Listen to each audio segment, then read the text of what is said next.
All right. There we go. Hey guys, how's everybody?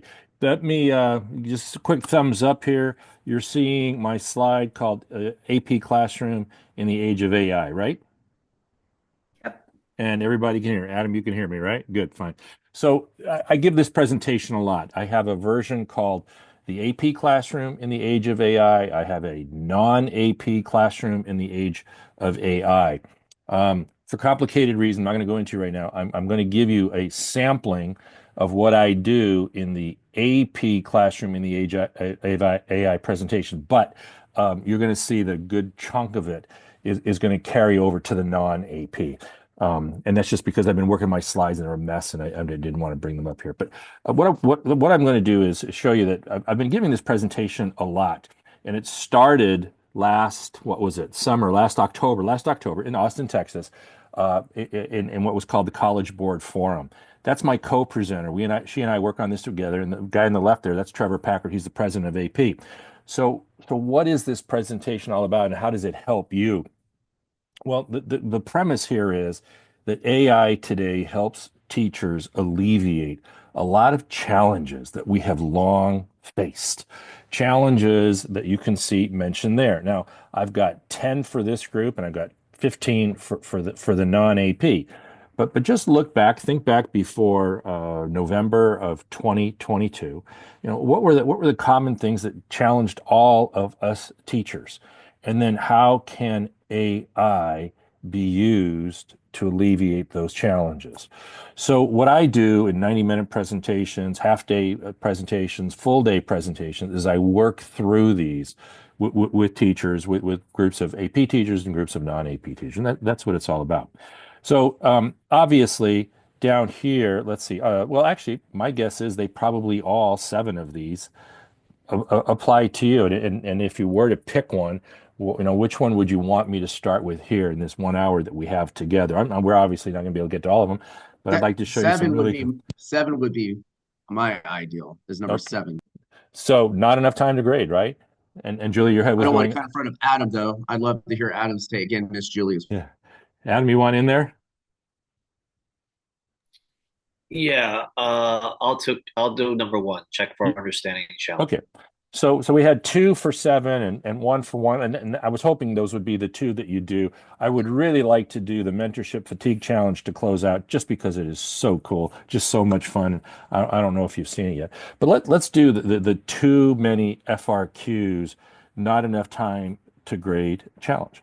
And to do that, why don't we just start right here with whoops, sorry, with a platform, and you heard the it already being introduced, called Class Companion. Now, Adam, I've shown you Companion. Julie, am I going to call you Maloney too, like they call me Bocconi? Last name first. Is that I'm going to do? Because Lenny. that's, yeah, Usually Lenny is how it goes. not okay, because that's always Bocconi for me. I'm so used to it. But have you two seen Class Companion? Explored it? Julie, is it new to I've you? used it since last year. Good. Okay. Yeah. All right. So then if we back this out just for a second here, right? The the too many FRQs, not enough time to grade challenge is that we're going to take a platform called Class Companion. We're going to upload the FRQ to the platform, and then we're going to assign it, let the students respond and get instant feedback. So let's just kind of, because we're all somewhat familiar, but where this is going to be shared elsewhere, I'm going to spend just a few minutes to kind of show you how that might work. We'll go to Class Companion like this. Um, Oops, sorry, Class Companion. Keep me on a timer, will you, Julie? So I want to make sure I get to all three of these. Um, Come on, open up. When you know it, what's going on? There it goes. Hmm. There. Okay. So Mine's working, so I know the website is working. yeah, but look what I've got here. I got issues. Um, let's see here. Let's get this out. There we go. Classcompanion.com, Okay. maybe. Yeah, there it is. So that's Class Companion, and you just very easily create an account. It's going to ask you some questions, And then you create a class. So let's just take I don't know, let's take the civics class, a government class. I'm going to create it like this. And then what I'm going to do is notice that up here, here's my class, and here is assignments. And if I click on assignments, I can add an assignment. I can add an assignment. So we're going to learn how we're going to resolve and alleviate this challenge. Well, first I got to put an assignment up there. Do we want to generate it with AI? Do we want to import the assignment, or do we find it in a content library?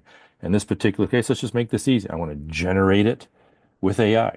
So I say, give me a what? An SAQ, a short answer question on the electoral college, because this is a civics class. And I'm going to generate it and review it here. It takes a second.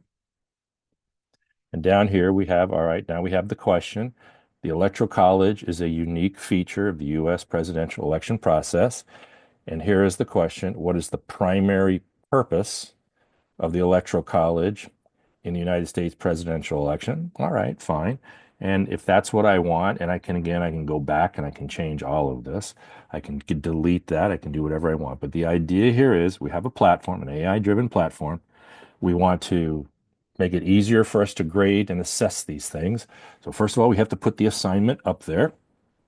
All right, let me just move this over here for a second. Make this a little bit smaller. Okay.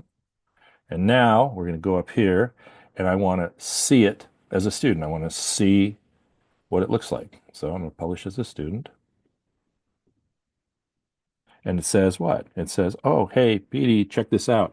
Preview could not be loaded because I haven't yet done the rubric. So I got to add a rubric. Julie, you want to just give me a rubric, and we're going to generate with AI. Just tell me what to type into that objective box there.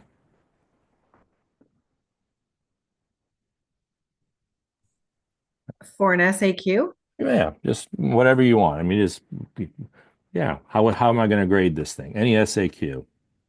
So if you're going to go on an AP, No, we can do like AP. We can do regular. We can do anything. Yeah. just something related to whatever the lesson's objective was. So in this objective, if it's about electoral college, understanding how the electoral process works, Okay. All right. presidential election Well, process work. all right. How many total points do you want it to be? 10. Oh, the rubric total. Okay. So 10 total points. Let's just see what happens. Okay, we'll learn. And let's just try that. 10 total points You put in a, huh? I think you put in an objective. Oh, well, it's okay. Well, you know what? This phrase objective, we're going to change that around a little bit. All that really means is tell the AI what you want the point and total number of points. And if you want, what do you want? Do you want spelling? Do you want grammar? Is there a certain level of accuracy, a certain level of detail? You could spell all of that out, or you could just tell the rubric or the AI, hey, 10 total points. Let's see what it comes up with. And again, we can change it all here in a little bit. I think if I gotta figure this out soon because I want to do a mock A push exam, I would probably go back to option 2, which is import. Yep. And I was probably just gonna import all of the DBQ, LEQ, Okay. and then let that AI run. And they're Okay. already there. They're already there. Yeah. So well, Oh, so would it be option 3, like in the library, tab 3, or would I just go it- to tab 2 and just save it as a P? if you go to that library, you'll find plenty of FRQs, free response questions for AP Human Geo, for all the AP courses, history, Human Geo, World, Euro, etc. Yeah. Okay. So I think we're already there. If what we're doing, you can go two different ways here. I mean, you can go to the library, and the rubrics are already all going to be built in. Plus, the assignments are going to match what you're seeing there in AP Classroom. And you can give those, or what you can do is you can create your own. Julie, did you want to say something there? No, well, I keep reusing my same rubrics. So Yeah. if you're grading for AP, I just set up my LEQ rubric. Just verify that it's the new 2024 rubric. Mm-hmm. because there are some in there that don't include the numeric assessment, where you can use 4 pieces of evidence. Good. So just check. And then there's LEQ and DBQ in there that it's very easy to use. Great. And Adam, have you ever seen this before? Have you ever used, I know you've used Class Companion to check for understanding. We're going to talk about that in a second. But have you ever used it for this kind of purpose? No, I'm kind of playing around with it on my other screen. So as you're doing things, I'm following along with you. Great. Okay, so we're making progress here. Julie, because you're experienced with this, what has, one of the questions always is accuracy. How accurate is it when it's grading student AP? It's AP Gov and APUSH is what you're in, right? Both of those? I have AP World. So for Okay. me, I just did a test run on it, and I did have some issues with the numeric. Did they use 4 pieces of evidence successfully? Mhm. And in some cases, I just had to review it if they asked me to. They said, I think I had 4. But overall, I think it is really effective. And the way I approached it last year was to say to the students, if you have something that you think you were able to accomplish with the rubric that you feel you should have earned a point for, you can tag it in Class Companion, right? For a Yes. teacher review. Yes. And so that's how I approached it. And I said, okay, I'm open to hear. And actually, I found that to be really effective for them to come in and make an argument with me about whether or not and how they felt they earned that point. Very So nice. I like Yeah. that feature a lot too. So that to me is never a concern that it's going to be off in terms of the grading. I think it's pretty accurate. And again, if somebody has something they want to argue, great, come on in and let's talk about it.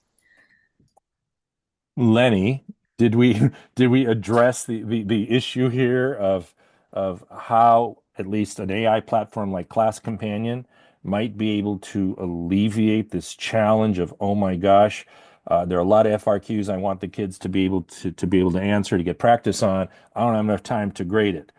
Do you see this as being something that might be worthy of further exploration without turning it into a 1 hour PD this evening?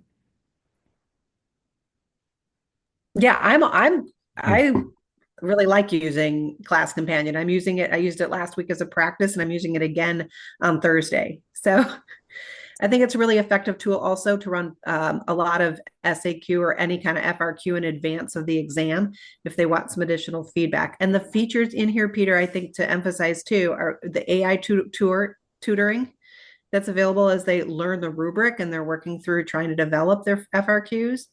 That's fantastic. And then I also really like how it highlights within the essay the different parts of the rubric and where they're pulling their evaluation of the student work.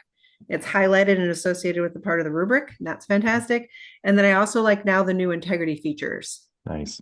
Let's talk about that feature that you just mentioned, and then we'll move on to some of the other ways that AI can be used to help teachers in this post 2022 world. Preview as a student. I'm going to click on that, and now that I've put the rubric in, it's going to come up. And as it does, you mentioned that, oh, you know what, I've got to do them for all because I didn't properly, I said I should have just said one. Let's see here. Preview as a student. Yeah, it's not. Give me one more time here. Let's see if I can do. There we go. Good. Fine. So down here, there's a little button, and this is what we call Ditto. It's an AI tutor. So as the student is going through this, maybe they need a hint. Maybe they need a little clarification on the question. Ideally, it should also be able to translate the question into a foreign language.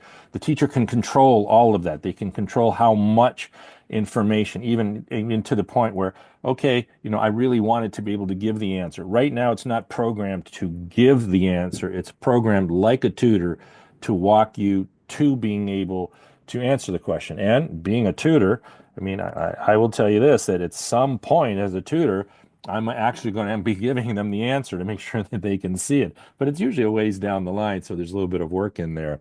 But that's the feature you were talking about. And so we're gonna leave it right there. It's just an introduction. Again, I do this in 90 minutes, and then I only get through about 4 or 5, a half day and a full day. But what we're just demonstrating here, and I want to be able to share this with some of the other cohort members. Oh, goodness gracious. Am I recording? Oh, yeah. Yes, you are. Great. Yeah, it looked like it had popped off there for a second. I want to share it with some of the others and encourage them if this is, a challenge you're facing, consider a program like Class Companion. Yes, there are others. There are about 20 now. And one of the real challenges with all these platforms is that COVID money has run out. And so we're wondering, which of these platforms will be able to stay around for a while. The good news about Class Companion is it got a $4 million grant from OpenAI. So I'm with it because I expect it to be around for a long, long period of time. Adam, I see your hand there. Yeah. So going back through what we did is Julie, you picked the topic, the Electoral College. It wasn't a prompt; it was just a topic, right? And so we put that into the AI, gave it a 10-point rubric, and it created what you're showing me on the screen. Right. Correct. And the students would enter their information in there, and it's going to help them answer, and it will grade it, is what you're saying. Yes, you can. Well, it will do two things if you want. It will provide feedback and it will provide a score. But you can turn the score off so that it's just providing feedback. You do have those controls in all the setting features. So, I mean, in essence, this you could just upload the FRQ prompt, and That's what I'm saying. it would Yes. know that, and then it will walk the students through it. Can we say go on the College Board website and pick or go on some website that has a old FRQ question and put it up there and see what it would look like and how you would do this? I think my social studies teachers that teach AP would love it. I would love to do that for you. There's a little bit of an issue there, and one reason why we can't. So, College Board has some mixed messages about all of this, but one of the messages right now is that even their released exams, they don't want to see put up onto AI, even though they're released. Um, there are other reasons to believe that it's okay. Here, I just really don't want to cross that line and run into any problem with College Board at all. But theoretically, yes, you could take a screenshot of the CED questions. You can do that. I'm going to show you that in just a second, but in a little different context without the crossing the copyright line. You can take a screenshot of the questions and you just drag them into Class Companion, and it will create those questions for you. It'll just put them right here into the program, which you then, once you publish, get assigned to your students if that's what you want. Julie, comment, question? Yeah, I think two things. One, there are already so many that you can use that are part of the library. So I used those last year in advance of the exam to look at LEQ options because you can sort. Adam, I'm not sure what AP you're teaching. I can't remember. I'm sorry. I'm not, but I'm supporting the AP teachers within my district. Okay. So, so then I'll just approach if that's okay through World. So, but you can do it for any AP course. And so they have every part of the CED, each unit of the CED, and then each topic of each unit of the CED. And then you can sort by type of free response question. So whether or not you want a DBQ, SAQ, or multiple choice. And so that is extremely helpful if you're in a particular unit and you're trying to assess FRQ or multiple choice or the, whatever check for understanding that you were saying you wanted to be able to do with this tool. And then I just built, so the other option, so the library is there and you can choose to either use the rubric associated with those already constructed, like Peter has up on the screen, free response questions. Or if you go through that screen and it says, do you want AI to do it? Do you want to import it? Or do you want it from the library? So just yesterday I set up import and I took my own LEQ question, typed it in, and then I associated the LEQ rubric from College Board.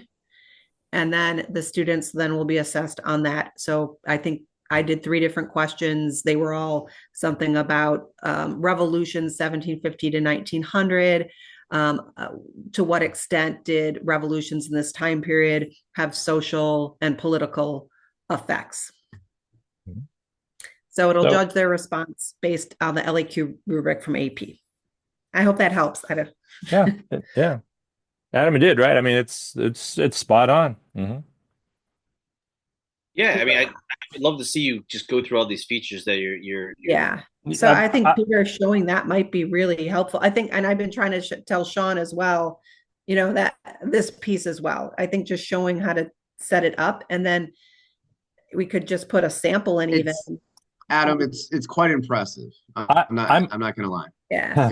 It's I'm more than willing to do that for the three of you, but the idea here was, just so you know, was to share this with the other cohort fellows, and they are fourth grade on up. So I really didn't want to bog down too much into the world of AP. But if the three of you would like another hour to just go through that, I'd be more than I'd glad to. rather the non-AP functions. Say it again. I would love to see the non-AP functions. So let's move I would. then to that right now. Let's just back this out for a second, and say let's generate with AI. Let's talk about that other challenge that we were talking about, the check for understanding.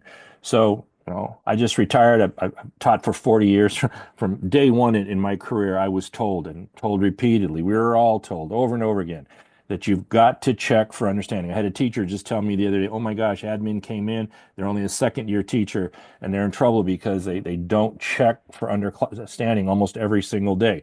It's a lovely idea, right? You teach for 20 minutes, that's the ideal max, teach for 20 minutes, and then check for understanding. But if you have 3, 4, 5 periods of the same subject matter, like US history, like I do, and you got 30 kids in the class, the minute you go home and you create your check for understanding, and you give it that next day, first period, the minute you do that, every kid in second period, third period, fourth, they know the questions. So what we can do today with AI, and again, with a program like Class Companion, is I can go to the objective box, and we're going to get this rewritten because I realize people are confusing this with like objectives for teaching. And I'm going to say, all right, I just taught the compromise U.S. history of 1850. Okay. And now I want to check my students' understanding. Give me 5 MCQs, multiple choice questions. Okay. And we're going to generate and review.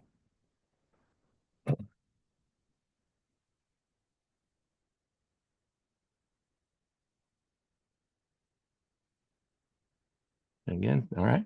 So here we are, and with a little introduction, same thing again. Which of the following was a key component of the Compromise of 1850? Well, I can tell you that's a good question. How about the next one? What did the Fugitive Slave Act, part of the compromise, require? Great question. Right, spot on. First one, second one, third one. What state was admitted? Spot on. California. Fourth question. How did the compromise address the issue of slavery? Okay, my opinion, a little bit trivial pursuity. I've taught APUSH forever. Think I know that subject and that test about as well as anyone. They're never going to test on that. Nobody cares about what the effect on the district there. So if I would then just I'd go back and I'd say, hey, give me another question in its place. I'm not going to use that one. Let's see about the next question. What was the primary purpose? Well, definitely. So in my opinion, 4 out of 5 spot on questions. I can hear some of my friends who love U.S. history, and they would say, no, that fourth question was just as good. But let's see what it looks like from the student standpoint. So we go up here, preview as student. Let's go down to this first question. Which of the following was a compromise? So let's say I put in there, oh, it was the establishment of the Confederate States of America. I really know my stuff. I'm a big mouth. Let's see what happens. It comes up red and it says incorrect. Your choice, and then it gives me the explanation why it was incorrect. Now, I'm going to copy that into Ditto, and we're going to try something. Okay, Ditto is relatively new. So I'm really pushing the boundary here with Ditto. It comes on, it says, hey, I'm Ditto. Chat with me to explore this topic.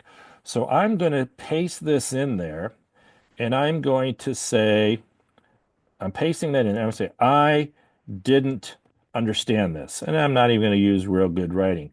Explain in simple terms. It should do it. Let's see if it does it. No problem. Let's break it down. And now it explains the explanation in simple terms. It should also be able to do it, explain it in Spanish. I don't think this is going to work. I think this is the frontier, but we're going to get there very shortly. Let's see what it does. Oh, we got to the frontier. Imagine. So a student is learning and if they don't understand the explanation that it was given, they can ask Ditto to give them the explanation in simpler terms. Now they get, and they can even ask it to give it in a foreign language. How about, let me just do, I don't speak Spanish, but how about in German? I speak German. Let's see what it says. And ich verstehe, I understand. Die Compromise from 1850 wurde gemacht. I got it. It's perfect. Beiden Seiten zu helfen den Menschen. I got it. That's exactly what it is. Okay. So this is new frontier kind of stuff. You can only imagine where we're going to take Ditto a year from now. Thoughts on this, guys? I wanted to mention, when you talk about the different concerns teachers have or the challenges, differentiation is a big one. Mm-hmm. So that might be something to think about adding to the list of. Well, there's two ways we can go there. I mean, obviously, this is an attempt at differentiation. This is an attempt to create the conditions whereby students can be taught and learn things in terms that they understand. There are programs out there also. I mean, DFID is by far the most famous. I don't know if you've heard about that. In my half day and full day presentations, I do introduce DFID, and it's quite popular and it's very, very good. It helps break things down in ways that go far beyond what I just described here. But yes, so what I do in my A-Push class is I'll teach 20 minutes. And because I like to teach and I like the stage and I do think I tell good stories, okay, sometimes I'll push it, to 40 minutes or to 50 minutes. And all the science says you're probably boring the kids to death at that point, but whatever. And then I'll say, okay, now let's do a check for understanding. But the night before, I simply tell the AI, give me 5 versions of this. So it's not the exact same questions being passed down the line. And I might say, and the period 5 questions, kick them up a notch in terms of complexity, in terms of challenge, or something like that. Just make sure that the 5 periods are not all going to have the exact same questions. And that is one way to alleviate or deal with the check for understanding challenge. Anybody have a question or a comment?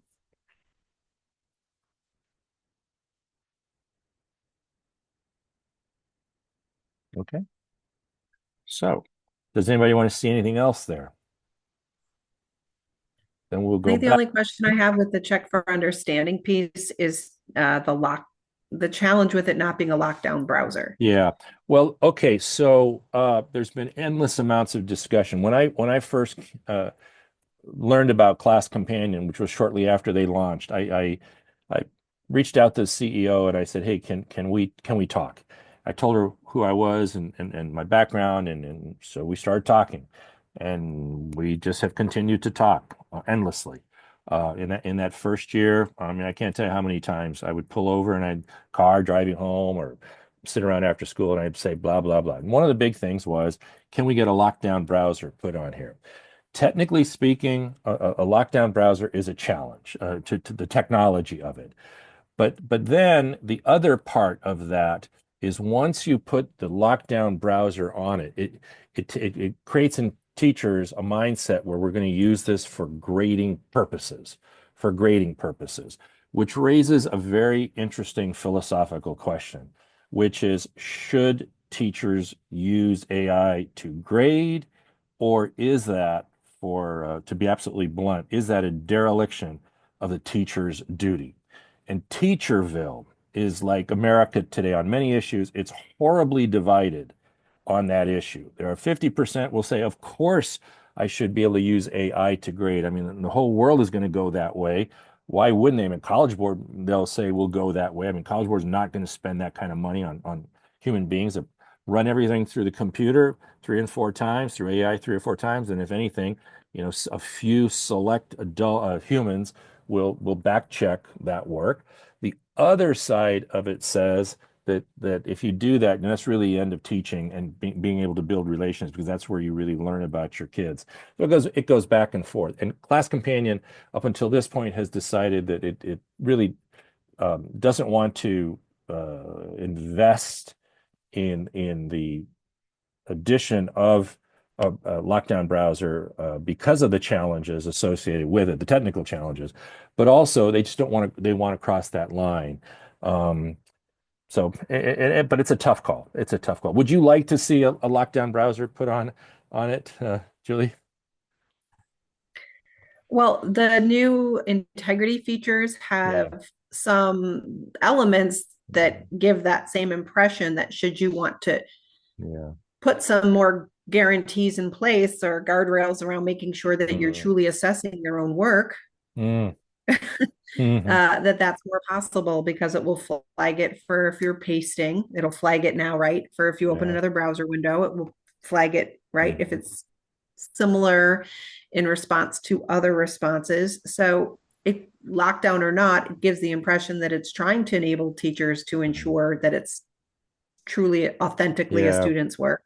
Because I In, think the other side of that argument of whether, wherever you fall on the issue of using AI, and mm. whether or not it's for grading, you want to make sure it's their own work that that they're getting feedback on.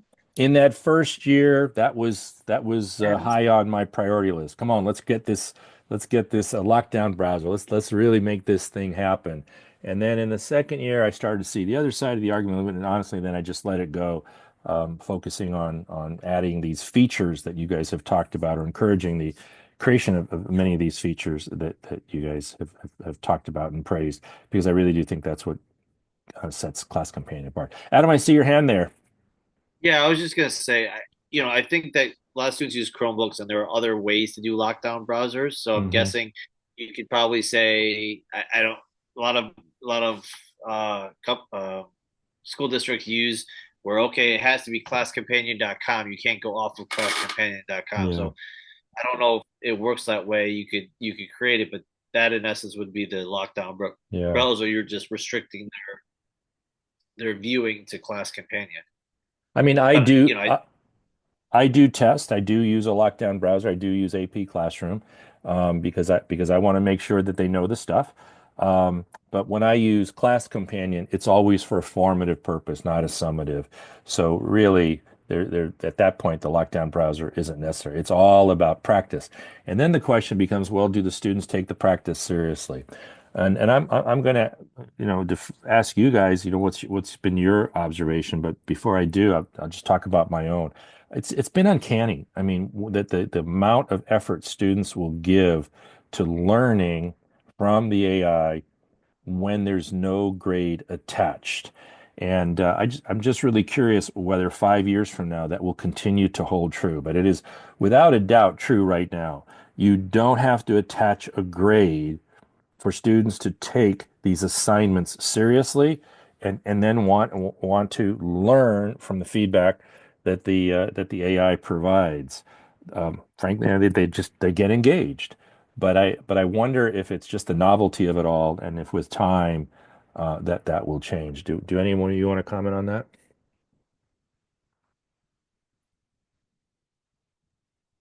yeah, I mean, I I've I would like to see more assessments that are based in providing evidence, students providing evidence. Going back to the Electoral College one, make an argument for or against the Electoral College and the continued use of it as a way of electing the president. Then they have to draw from factual knowledge. You know in the year 2000, the Electoral College went one way and the popular vote went another way. That's a fact that they can use to make an argument for or against the Electoral College. That's what I hope that AI will do, is say, hey, you know what, you need more facts to support your argument, or your fact is incorrect. You said in 2024 that the Electoral College and the popular vote was split. That's not correct. So, how I think It AI could help in that sense, it where students are preparing for a debate, preparing for an argument, Mhm. using this to kind of check their thoughts, check their facts before they participate or before Yep. they go into that assessment. Just to make clear, I showed how you could use it to check for understanding with an MCQ, but you could do exactly what you just described with an SAQ. Give me an argument in favor of, give me an argument in opposition to, and then you create your own rubric. I mean, how much detail do you want? In a push, if I'm going to say, hey, I want you to make an argument for it, it's usually 2 to 3 sentences. It's really all you need. But maybe I want to turn that into a longer essay. You can control all of that in Class Companion, just by different settings. If you guys don't mind, I'd like to move on and show you just a couple of other things here. Let's see here if I'm going to be able to do that. Okay, hold on. What are you seeing right now, please? Your Zoom screen. You're seeing the Your Zoom. email. Yep, that's what I thought. Okay, so what I want to do here is try this one more time. Let's go over here. And Peter, while you're doing that, Mm-hmm. I can answer your question too that you had asked. I had given an LEQ practice last week Mm-hmm. in advance of their midterm that will be assessed this week. And I had 41% completed in one class, 26 in another, and 17 in another. And we have very high achieving up into the 99%, 95+% pass rates on the exams. So they're very diligent students who know the importance of practice. But that, knowing that it won't be entered as a grade, How interesting. for this group of students actually is not something that they're going to usually spend a lot of time on, unfortunately. Interesting. Interesting. Okay. So that's an argument for a lockdown browser or I don't know. It's that argument yeah, about if they don't feel that they're going to get any credit for it. Although so they yeah. did, however, the very top kids did it. And I think they were pushing to see what it was that they could do to get from a 5 to a 6 Mhm. because there were multiple attempts. So they're doing it to strengthen their responses and to see what it is they need to do deeper analysis, really, is Yes, what I they were got it. looking for. And it was effective for that. But I just wanted to answer your question with No, some I got data. it. Yeah. It took me a minute to get it, but I got it now. So, yeah. Let's go back to the slide here. We took care of one, we took care of seven, or at least the best we can here in an hour. Um, if you were, I would like to move on to the mentorship fatigue challenge just to show it to you because I think it's so interesting. Also because it talks about the difference between ChatGPT 4 and ChatGPT, the free version. Do any of you have ChatGPT 4 by any chance? You have it, right, Julie? Okay. So what I want to do here is the mentorship challenge, and the way I like to introduce it is by saying that from the very beginning of my career, uh, I had a colleague who became my great mentor, still is my great mentor, 10 years older than I am. Um, and what did he encourage me to do? Never settle for just one mentor. Why? Because mentors get fatigued, he would say, and they're not always available. And so I surrounded myself with people who I called mentors. And today, I'm a mentor, and I get fatigued. This has been a long day for me today, to be honest with you. Um, and so what happened before AI is if you were young and starting up and you needed mentorship, they were sometimes just not available because of this fatigue. And certainly today, I know there have been times where I've had to say to people, "Hey, I just can't right now. I got to just take care of myself a bit." But with the AI, the keyboard, we can certainly see, all of us can see how at any given moment I can turn to ChatGPT or any of the similar kind of platforms and use it as a mentor. But when you have ChatGPT 4, and I'm going to just show you here, let's go to ChatGPT like this, you get a feature that is called, and interestingly enough, okay, let's do it differently. Okay, stand by. How about that? Let's go back to the slideshow. Not sure what happened there with that. Oh, I think they moved it. Let me see here. Give me a second. We're going to go down here. You'll like, there we go. There we go. There is a feature on your cell phone, a little microphone that you click on it, and it allows you to talk to the AI and the AI to talk back to you. A mentor while you're away from the keyboard. So in one of my last presentations, just an hour before I went on, I thought, well, let's turn this into a video and demo it. Okay.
All right. And so as you can see there, I'm not going to run the whole video, but when I'm going to go to the next slide here. When I'm driving in my car, I'm away from the keyboard. I will have these conversations. I will turn to the mentor on the go, if you will, when my other mentors have either gotten too old and fatigued, worn out, whatever the case might be. I've also done it on my bike. Once or twice I did it on a motorcycle. I wouldn't advise. But you can do it during your lunch hour, airport layovers with the headphones on, when you commuting by train or bus. And you can see, I can talk. I've learned that it can communicate in a foreign language. I can communicate with it in German. I can even have it communicate in what is called the Southern Bavarian dialect, which is the one I'm more comfortable speaking and listening to, as opposed to the High German, the German of the government officials, which I do struggle a little bit more to understand. It's just amazing. And so this is available on ChatGPT 4. And if I understand correctly, and I think that's what I was looking at earlier, they just moved it to the free version. But again, just a way to alleviate a challenge. And then I want to just take a moment, well, unless one of you has a comment or a question about that. There's just one more thing I wanted to show. Anybody? So this is also, and this paid version is $20 a month. Um, Actually, let's have some fun. Let's go differently. The three of you look up Napkin AI. Just try that. Let's try that. Okay? Just look that up. Napkin AI. So this was just brought to my attention recently. Napkin AI.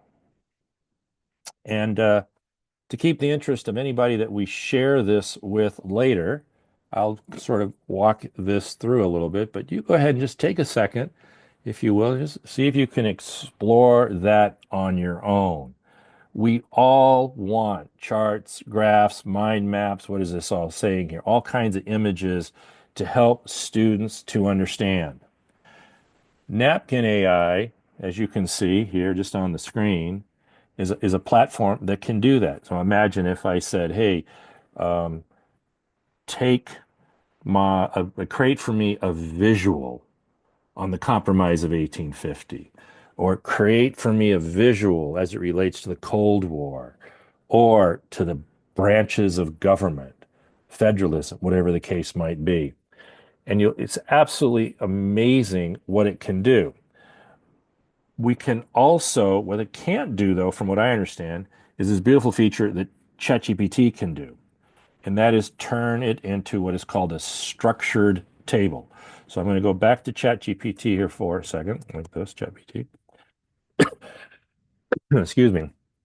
Create for me a structured table showing the difference between Compromise of 1850, 1820, and the Kansas-Nebraska Act. And I'm doing it real like fast and in simple terms because I don't want it talking to me like a college professor. Let's just say ninth grade language, even though the course isn't taught at that level usually. So check it out.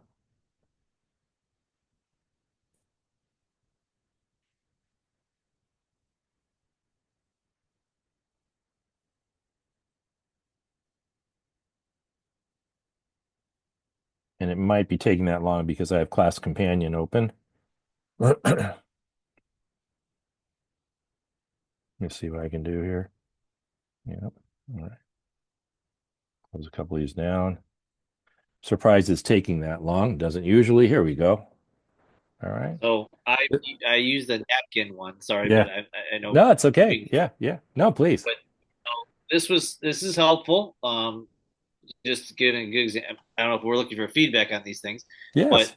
uh, I'm teaching industrialism, immigration, and the Gilded Age for my EL students, and I asked it a question which they're going to write on, and it gave me a graphic organizer of ideas and words and things that go along with it.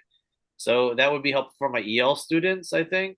Um, or it creates ways for them to see the information other than reading, other than Yeah. I thought that was pretty cool. The napkin one. So thank you. Yeah. Yeah. And so what I did is I just asked ChatGPT to do it again, the structured table in for my EL students. I'm a big fan of structured tables. And see now it's just going to explain it in nice simple language, and I can open this up and so that you'll be able to see the whole thing. So, what category would I place that in? And it would be, and I didn't show you the eighth and ninth and 10th challenge, but one of the challenges we all have and will always have is how to engage our students, how to engage our students. And that means, being able to show them what they need to learn in a way that they relate to, that they find of value, that they connect to. With the AI today, we have far greater ability to do that. If I personally like structured tables, this is how I learn a lot in a very short period of time. I'm also as a tutor, I get paid to teach my students what they need to know in the shortest amount of time possible, and yet get the highest scores. That's why parents pay me what they do. So I do a lot of structured tables. Um, because I believe in that they're very efficient when it comes to learning. Anybody comment or a question?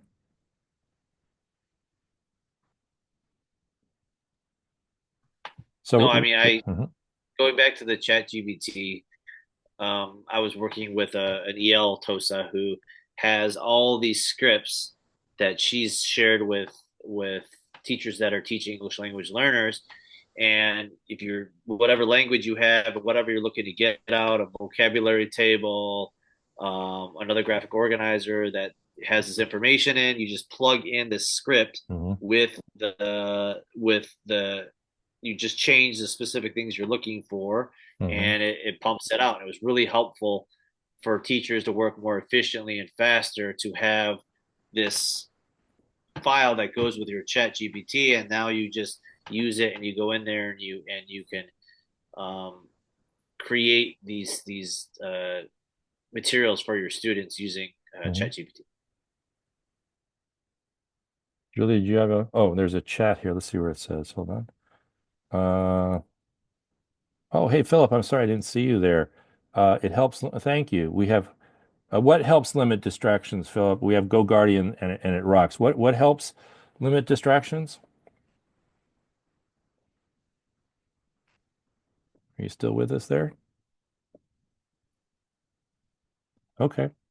Well, so this brings us to the end of the hour. And then the only thing that I'm going to leave you with here and is just a question, and then three or four news reports. Where are we all headed with this AI within the next 3 to 6 months, 8 months, the next year? How much more will come forward, and what will it be the effect on K through 12 education? Um, and the news reports that I want to put before you, and I don't, is number one, have you heard that the Chinese Ministry of Education, directed by the Premier of China, has said that they want all fourth through 12th grade kids to be using AI now? And have you heard that in Africa, there was a recent study just a few weeks ago revealed that they were using AI, and in 6 weeks' time got the students to learn what the students before AI learned in 2 years. News report number two. News report number three is take a look at what the major platforms have announced just within the last 4 weeks in terms of their investment in AI in education and their attempt to move into the education space. It is all really, really astounding, and suggests to me, and there's four or five other reports that I could get into here, but in the interest of time, I won't. It all suggests to me, and those reports are really no more than 2 months old. That's it. They've all come December and January. Suggests to me that the amount of pressure that is going to be placed on fourth through 12th grade educational institutions, both public and private, within a very, very near future is going to be extraordinary. It's going to be extraordinary. That's okay. No problem, Philip. Hey, nice to have you there. Yeah, and then what is actually going to happen is, of course, an interesting question. Julie, you had something there?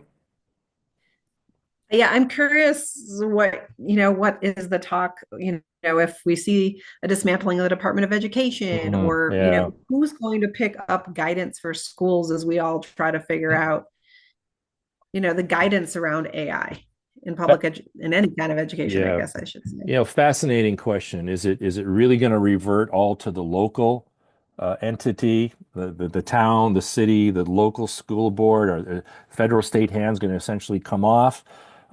Is there going to be a new national organization that is going to really finally demand some kind of national curriculum, where recognizing that it's in the best in the interest of the country to get everybody on the same page? These are great questions. I have no idea. Privatizing. Privatizing? Are we talking about uh, you know, charter schools all of a sudden having the biggest green light ever? It's really, for me, it's hard to say. I don't know. Um, but it does seem to me that one thing's for sure, that whatever was, uh, is probably not going to remain. I mean, I cannot imagine that what we know I mean, certainly with AI, I've said over and over again, I see it as revolutionizing, and in short order. I'm not talking 25 years from now, but revolutionizing how teachers teach, how students learn, and how students are assessed. I'm absolutely convinced of that. I do not believe that the current system can stay the course in the age of AI, that it can continue to do what it has always done, and then say, we're just going to keep AI at a distance. We're going to go back to pen and paper. That's not going to happen for long. Schools will have to come around. The only question will be how. But I didn't. I'm going to take a last comment or two. Is there anybody else? My wife and I are going out for dinner tonight, and then the next 2 days I spend with my 90-year-old mom, take good care of her. Is there anything else either any of you would like to say? Philip, did you want to add anything there tonight? Anybody? Thanks, Peter. Yeah, Sorry, thank you, Peter. I have my son right now, and I'm trying No, to it's all like put right. him Yeah, to yeah. Good to see bed. you there. Good to But see I you. think my chat's also only limited to you. Oh, Um, okay. Okay, sorry. but no worries. I've been here. My bad. I see it now. Yeah. All right. Well, thank you guys for giving me this little chance. It's just it's what is that? It's just the tip of the iceberg of what I'm what I've been doing for the last 6 months. And again, if you'd like a little bit more of the cohorts, I love iCivics. I love Class Companion. I'd be more than glad to do that for you. Just send me an email and count on it. Other than that, I wish you guys a good night, great rest of the week, and certainly the best as we go down the last, 3, 4 months of the school year. So take good care. Bye-bye. Take care, Peter. Bye all. Bye-bye. Bye. Thank you. You're welcome. Thank you.